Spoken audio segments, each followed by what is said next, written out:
शनिश्चरः ईश्वराकारी छाया भूः सूर्यनन्दनः मार्तण्डो यमः सूरिः पङ्गुश्च ग्रहनायकः ब्रह्मण्यक्रूरधर्मण्यो नीलवर्णो जनाद्युतिः।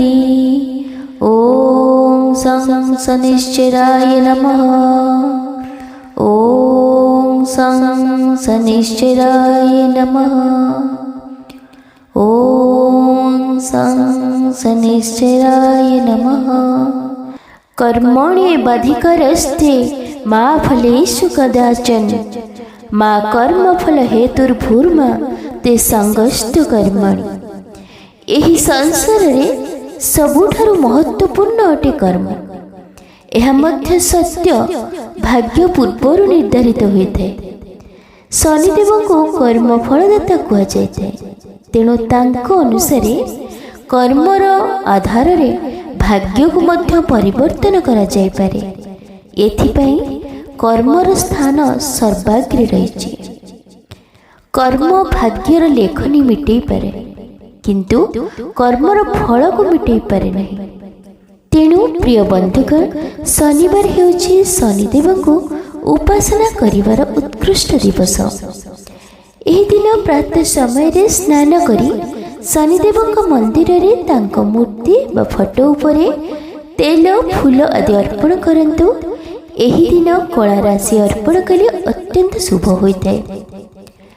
ଏହାପରେ ରାଶି ତେଲ ନହେଲେ ସୋରିଷ ତେଲର ଦୀପ ଜଳାନ୍ତୁ। ଶନିଦେବଙ୍କର ମନ୍ତ୍ର ଜପ କରନ୍ତୁ। ଏହି ଦିନ କୌଣସି ନିର୍ଧନ ବ୍ୟକ୍ତିକୁ ଭୋଜନ କରାଇଲେ ଅତ୍ୟନ୍ତ ଶୁଭ ହୋଇଥାଏ। ଶନିଦେବଙ୍କର ପୂଜା ତାଙ୍କ ସମ୍ମୁଖରେ ଠିଆ ହୋଇ କରାଯାଇ ନଥାଏ। ଶନିଦେବଙ୍କ ପୂଜା ସମୟରେ ଭୁଲରେ ବି ତମ୍ବାର ପାତ୍ର ଉପଯୋଗ କରିବା ଅନୁଚିତ। ଶନିଦେବଙ୍କୁ ଲୁହାର କିମ୍ବା ଷ୍ଟିଲ୍ ନିର୍ମିତ ପାତ୍ରରେ ତେଲ ଚଢ଼ାଇବା ଉଚିତ। ଶନିଦେବଙ୍କର ପୂଜା ସମୟରେ ଲାଲ ରଙ୍ଗର ବସ୍ତ୍ର, ଲାଲ ରଙ୍ଗର ଫୁଲ ଏବଂ ଲାଲ ରଙ୍ଗର ବସ୍ତୁ ବିନିଯୋଗ କରିବା ଅନୁଚିତ। ସଦାସର୍ବଦା କଳା ରଙ୍ଗର ସାମଗ୍ରୀ ବ୍ୟବହାର କରିବା ଉଚିତ। ବନ୍ଧୁଗଣ, ଶନିଦେବଙ୍କର ଏହି ମନ୍ତ୍ରକୁ 108 ଥର ଶ୍ରବଣ କଲେ ଶନିଦେବଙ୍କର କୃପା ପ୍ରାପ୍ତି ହୋଇଥାଏ ଏବଂ ସମସ୍ତ ଦୁଃଖ କଷ୍ଟ ଦୂର ହୋଇଥାଏ। ତ ଆସନ୍ତୁ ଏହି ମନ୍ତ୍ରକୁ 108 ଥର ଶ୍ରବଣ କରିବା। ତାହା ପୂର୍ବରୁ ସନାତନ ଧର୍ମ ସହିତ ଯୋଡ଼ି ହୋଇ ରହିବା ପାଇଁ ଲିସା ମହାନ୍ତି ମୋଟିଭେସନାଲ ଲାଇଫ୍ ଚ୍ୟାନେଲକୁ ସବସ୍କ୍ରାଇବ୍ କରି ଭିଡ଼ିଓକୁ ଗୋଟିଏ ଲାଇକ୍ ନିଶ୍ଚୟ କରିଦିଅନ୍ତୁ ଏବଂ କମେଣ୍ଟରେ ଓಂ ଶନିଶ୍ଚରାୟ ନମଃ ଜୟ ଶନିଦେବ ନିଶ୍ଚୟ ଲେଖନ୍ତୁ। ଓಂ ଶଂ ଶନିଶ୍ଚରାୟ ଅର୍କନନ୍ଦନାୟ ନମଃ। ଓಂ ଶଂ ଶନିଶ୍ଚରାୟ आदिव्याधिहराय नमः। ओं शं शनिश्चराय अर्कनन्दनाय नमः। ओं शं शनिश्चराय आदिव्याधिहराय नमः। ओं शं शनिश्चराय अर्कनन्दनाय नमः। ओं शं शनिश्चराय आदिव्याधिहराय नमः। ओं शं शनिश्चराय अर्कनन्दनाय नमः। ओं शं शनिश्चराय आदिव्याधिहराय नमः। ओं शं शनिश्चराय अर्कनन्दनाय नमः। ओं शं शनिश्चराय आदिव्याधिहराय नमः। ओं शं शनिश्चराय अर्कनन्दनाय नमः। ओं शं शनिश्चराय आदिव्याधिहराय नमः। ओं शं शनिश्चराय अर्कनन्दनाय नमः। ॐ सं शनैश्चराय आदिव्याधिहराय नमः। ॐ सं शनैश्चराय अर्कनन्दनाय नमः। ॐ सं शनैश्चराय आदिव्याधिहराय नमः। ॐ सं शनैश्चराय अर्कनन्दनाय नमः। ॐ सं शनैश्चराय आदिव्याधिहराय नमः। ॐ सं शनैश्चराय अर्कनन्दनाय नमः। ॐ सं शनैश्चराय आदिव्याधिहराय नमः। ॐ सं शनैश्चराय अर्कनन्दनाय नमः। ॐ सं शनैश्चराय आदिव्याधिहराय नमः। ॐ सं शनैश्चराय अर्कनन्दनाय नमः। ॐ सं शनैश्चराय आदिव्याधिहराय नमः। ॐ सं शनैश्चराय अर्कनन्दनाय नमः। ॐ सं शनैश्चराय आदिव्याधिहराय नमः। ॐ सं शनैश्चराय अर्कनन्दनाय नमः। ॐ सं शनैश्चराय आदिव्याधिहराय नमः। ॐ सं शनैश्चराय अर्कनन्दनाय नमः। ॐ सं शनैश्चराय आदिव्याधिहराय नमः। ॐ सं शनैश्चराय अर्कनन्दनाय नमः। ॐ सं शनैश्चराय आदिव्याधिहराय नमः। ॐ सं शनैश्चराय अर्कनन्दनाय नमः। ॐ सं शनैश्चराय आदिव्याधिहराय नमः। ॐ सं शनैश्चराय अर्कनन्दनाय नमः। ॐ सं शनैश्चराय आदिव्याधिहराय नमः। ॐ सं शनैश्चराय अर्कनन्दनाय नमः। ॐ सं शनैश्चराय आदिव्याधिहराय नमः। ॐ सं शनैश्चराय अर्कनन्दनाय नमः। ॐ सं शनैश्चराय आदिव्याधिहराय नमः। ॐ सं शनैश्चराय अर्कनन्दनाय नमः। ॐ सं शनैश्चराय आदिव्याधिहराय नमः। ॐ सं शनैश्चराय अर्कनन्दनाय नमः। ॐ सं शनैश्चराय आदिव्याधिहराय नमः। ॐ सं शनैश्चराय अर्कनन्दनाय नमः। ॐ सं शनैश्चराय आदिव्याधिहराय नमः। ॐ सं शनैश्चराय अर्कनन्दनाय नमः। ॐ सं शनैश्चराय आदिव्याधिहराय नमः। ॐ सं शनैश्चराय अर्कनन्दनाय नमः। ॐ शनैश्चराय आदिव्याधिहराय नमः। ॐ शनैश्चराय अर्कनन्दनाय नमः। ॐ शनैश्चराय आदिव्याधिहराय नमः। ॐ शनैश्चराय अर्कनन्दनाय नमः। ॐ शनैश्चराय आदिव्याधिहराय नमः। ॐ शनैश्चराय अर्कनन्दनाय नमः। ॐ शनैश्चराय आदिव्याधिहराय नमः।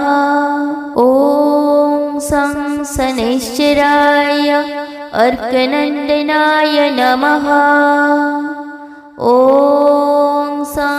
शनैश्चराय आदिव्याधिहराय नमः। ॐ शनैश्चराय अर्कनन्दनाय नमः। ॐ शनैश्चराय आदिव्याधिहराय नमः। ॐ शनैश्चराय अर्कनन्दनाय नमः। ॐ शनैश्चराय आदिव्याधिहराय नमः। ॐ शनैश्चराय अर्कनन्दनाय नमः। ॐ शनैश्चराय आदिव्याधिहराय नमः। ॐ शनैश्चराय अर्कनन्दनाय नमः। ॐ शनैश्चराय आदिव्याधिहराय नमः। ॐ शनैश्चराय अर्कनन्दनाय नमः। ॐ शनैश्चराय आदिव्याधिहराय नमः। ॐ शनैश्चराय अर्कनन्दनाय नमः। ॐ शनैश्चराय आदिव्याधिहराय नमः। ॐ शनैश्चराय अर्कनन्दनाय नमः। ॐ शनैश्चराय आदिव्याधिहराय नमः। ॐ शनैश्चराय अर्कनन्दनाय नमः। ॐ शनैश्चराय आदिव्याधिहराय नमः। ॐ शनैश्चराय अर्कनन्दनाय नमः। ॐ शनैश्चराय आदिव्याधिहराय नमः। ॐ शनैश्चराय अर्कनन्दनाय नमः। ॐ शनैश्चराय आदिव्याधिहराय नमः। ॐ शनैश्चराय अर्कनन्दनाय नमः। ॐ शनैश्चराय आदिव्याधिहराय नमः। ॐ शनैश्चराय अर्कनन्दनाय नमः। ॐ शनैश्चराय आदिव्याधिहराय नमः। ॐ शनैश्चराय अर्कनन्दनाय नमः। ॐ शनैश्चराय आदिव्याधिहराय नमः। ॐ सं शनैश्चराय अर्कनन्दनाय नमः। ॐ सं शनैश्चराय आदिव्याधिहराय नमः। ॐ सं शनैश्चराय अर्कनन्दनाय नमः। ॐ सं शनैश्चराय आदिव्याधिहराय नमः। ॐ सं शनैश्चराय अर्कनन्दनाय नमः। ॐ सं शनैश्चराय आदिव्याधिहराय नमः।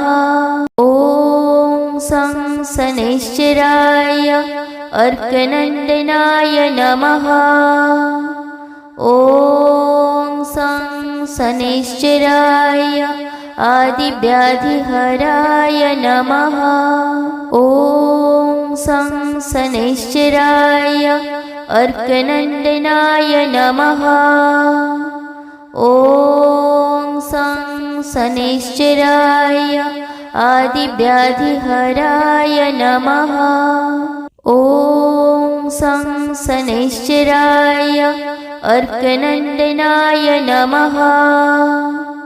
ॐ सं शनैश्चराय आदिव्याधिहराय नमः। ॐ सं शनैश्चराय अर्कनन्दनाय नमः। ॐ सं शनैश्चराय आदिव्याधिहराय नमः। ॐ सं शनैश्चराय अर्कनन्दनाय नमः। ॐ सं शनैश्चराय आदिव्याधिहराय नमः। ॐ सं शनैश्चराय अर्कनन्दनाय नमः। ॐ सं शनैश्चराय आदिव्याधिहराय नमः। ॐ सं शनैश्चराय अर्कनन्दनाय नमः। ॐ सं शनैश्चराय आदिव्याधिहराय नमः। ॐ सं शनैश्चराय अर्कनन्दनाय नमः। ॐ सं शनैश्चराय आदिव्याधिहराय नमः। ॐ सं शनैश्चराय अर्कनन्दनाय नमः। ॐ सं शनैश्चराय आदिव्याधिहराय नमः। ॐ सं शनैश्चराय अर्कनन्दनाय नमः। ॐ सं शनैश्चराय आदिव्याधिहराय नमः। ॐ सं शनैश्चराय अर्कनन्दनाय नमः। ॐ सं शनैश्चराय आदिव्याधिहराय नमः। ॐ सं शनैश्चराय अर्कनन्दनाय नमः। ॐ सं शनैश्चराय आदिव्याधिहराय नमः। ॐ सं शनैश्चराय अर्कनन्दनाय नमः। ॐ सं शनैश्चराय आदिव्याधिहराय नमः। ॐ सं शनैश्चराय अर्कनन्दनाय नमः। ॐ सं शनैश्चराय आदिव्याधिहराय नमः। ॐ सं शनैश्चराय अर्कनन्दनाय नमः। ॐ सं शनैश्चराय आदिव्याधिहराय नमः। ॐ सं शनैश्चराय अर्कनन्दनाय नमः। ॐ सं शनैश्चराय आदिव्याधिहराय नमः। ॐ सं शनैश्चराय अर्कनन्दनाय नमः। ॐ सं शनैश्चराय आदिव्याधिहराय नमः। ॐ सं शनैश्चराय अर्कनन्दनाय नमः। ॐ सं शनैश्चराय आदिव्याधिहराय नमः। ॐ सं शनैश्चराय अर्कनन्दनाय नमः। ॐ सं शनैश्चराय आदिव्याधिहराय नमः। ॐ सं शनैश्चराय अर्कनन्दनाय नमः। ॐ सं शनैश्चराय आदिव्याधिहराय नमः। ॐ सं शनैश्चराय अर्कनन्दनाय नमः। ॐ सं शनैश्चराय आदिव्याधिहराय नमः। ॐ सं शनैश्चराय अर्कनन्दनाय नमः। ॐ सं शनैश्चराय आदिव्याधिहराय नमः। ॐ सं शनैश्चराय अर्कनन्दनाय नमः। ॐ सं शनैश्चराय आदिव्याधिहराय नमः। ॐ सं शनैश्चराय अर्कनन्दनाय नमः। ॐ सं शनैश्चराय आदिव्याधिहराय नमः। ॐ सं शनैश्चराय अर्कनन्दनाय नमः। ॐ सं शनैश्चराय आदिव्याधिहराय नमः। ॐ सं शनैश्चराय अर्कनन्दनाय नमः। ॐ सं शनैश्चराय आदिव्याधिहराय नमः। ॐ सं शनैश्चराय अर्कनन्दनाय नमः। ॐ सं शनैश्चराय आदिव्याधिहराय नमः। ॐ सं शनैश्चराय अर्कनन्दनाय नमः। ॐ सं शनैश्चराय आदिव्याधिहराय नमः। ॐ सं शनैश्चराय अर्कनन्दनाय नमः। ॐ सं शनैश्चराय आदिव्याधिहराय नमः। ॐ सं शनैश्चराय अर्कनन्दनाय नमः। ॐ सं शनैश्चराय आदिव्याधिहराय नमः। ॐ सं शनैश्चराय अर्कनन्दनाय नमः।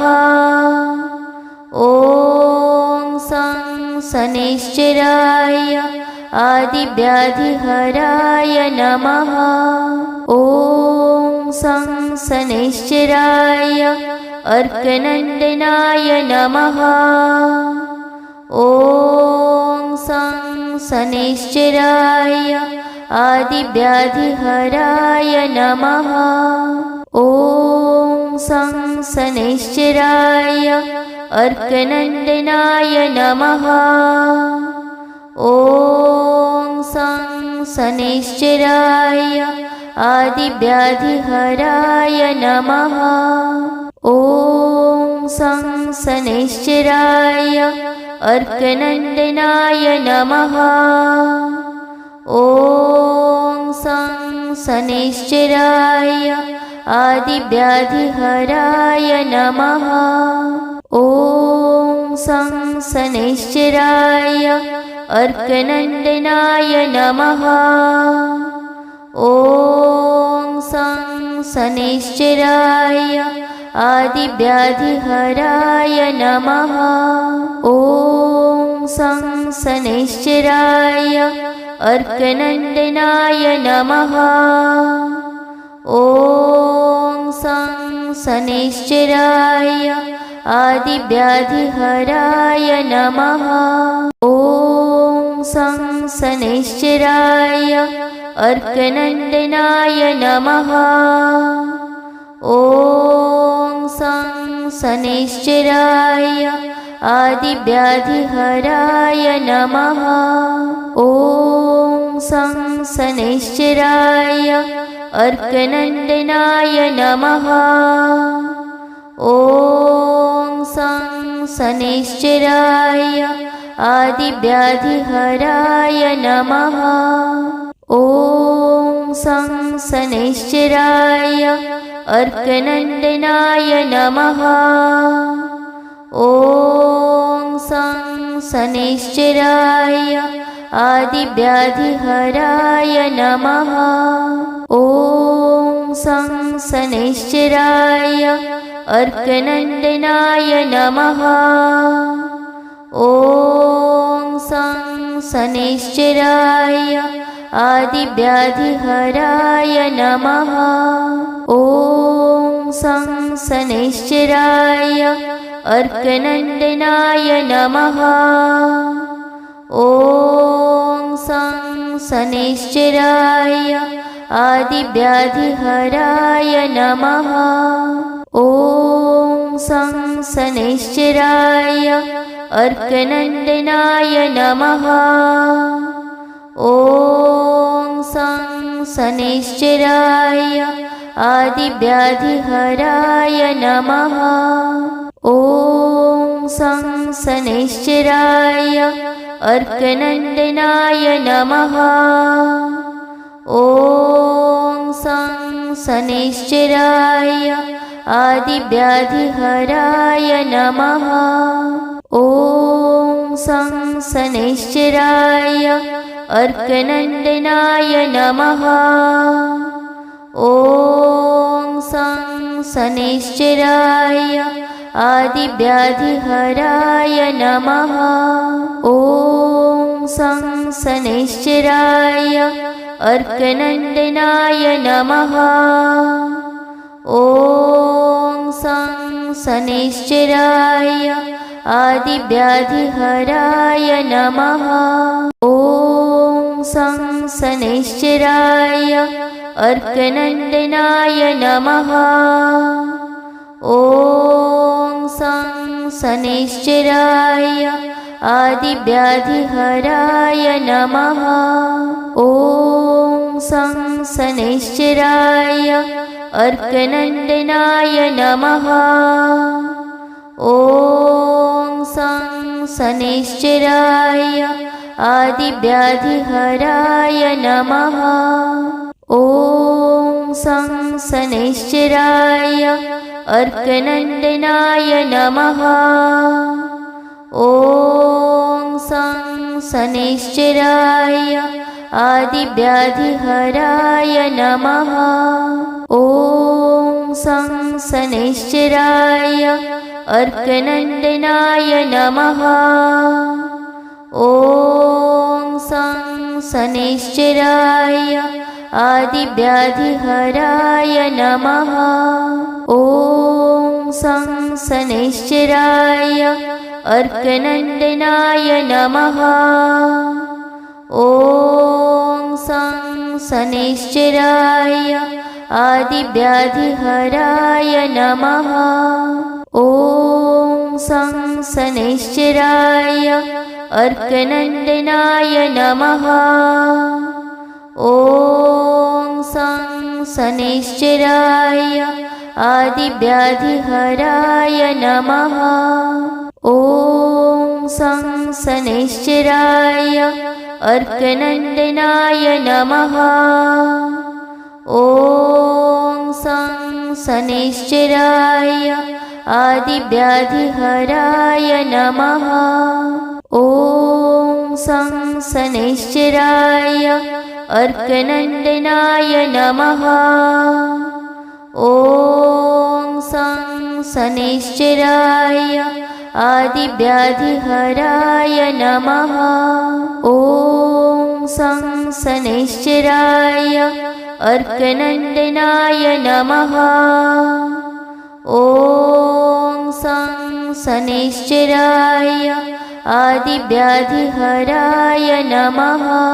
ॐ सं शनैश्चराय अर्कनन्दनाय नमः। ॐ सं शनैश्चराय आदिव्याधिहराय नमः। ॐ सं शनैश्चराय अर्कनन्दनाय नमः। ॐ सं शनैश्चराय आदिव्याधिहराय नमः। ॐ सं शनैश्चराय अर्कनन्दनाय नमः। ॐ सं शनैश्चराय आदिव्याधिहराय नमः। ॐ सं शनैश्चराय अर्कनन्दनाय नमः। ॐ सं शनैश्चराय आदिव्याधिहराय नमः। ॐ सं शनैश्चराय अर्कनन्दनाय नमः। ॐ सं शनैश्चराय आदिव्याधिहराय नमः। ॐ सं शनैश्चराय अर्कनन्दनाय नमः। ॐ सं शनैश्चराय आदिव्याधिहराय नमः। ॐ सं शनैश्चराय अर्कनन्दनाय नमः। ॐ सं शनैश्चराय आदिव्याधिहराय नमः। ॐ सं शनैश्चराय अर्कनन्दनाय नमः। ॐ सं शनैश्चराय आदिव्याधिहराय नमः। ॐ सं शनैश्चराय अर्कनन्दनाय नमः। ॐ सं शनैश्चराय आदिव्याधिहराय नमः।